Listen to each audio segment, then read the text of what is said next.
కేసీఆర్ గారు పక్కకున్న పోరాటాల జిల్లా మహబూబాబాద్ లాంటి వెనుకబడ్డ జిల్లాలో ఎప్పుడు కూడా ఆలోచించలే. అందుకని ఇవాళ మా ముఖ్యమంత్రి గారి నాయకత్వంలో మంత్రులందరం కట్టుబడి ఉన్నాం.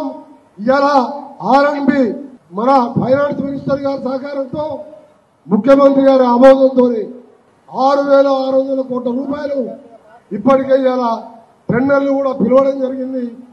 పనులు కూడా మొదలైనవి.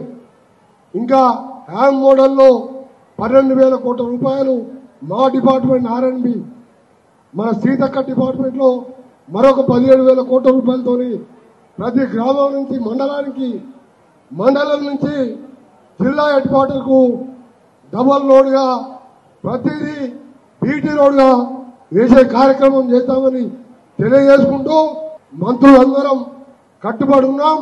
మన ప్రభుత్వం కొత్తలో ప్రతిపక్ష నాయకులు ఏమన్నారు, ఈ ప్రభుత్వం ఉండదు, వచ్చిన 2వ రోజుకని మొదలు పెట్టిండు.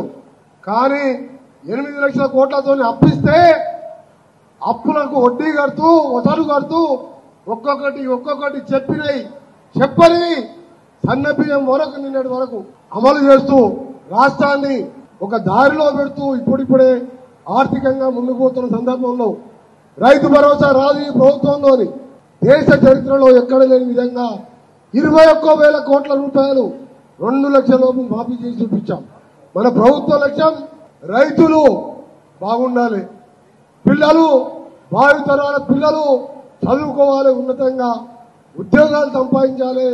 అందుకని స్కిల్ డెవలప్మెంట్ సెంటర్లు పెట్టుకుంటూ పిల్లల గురించి ఆరిస్తున్నాం.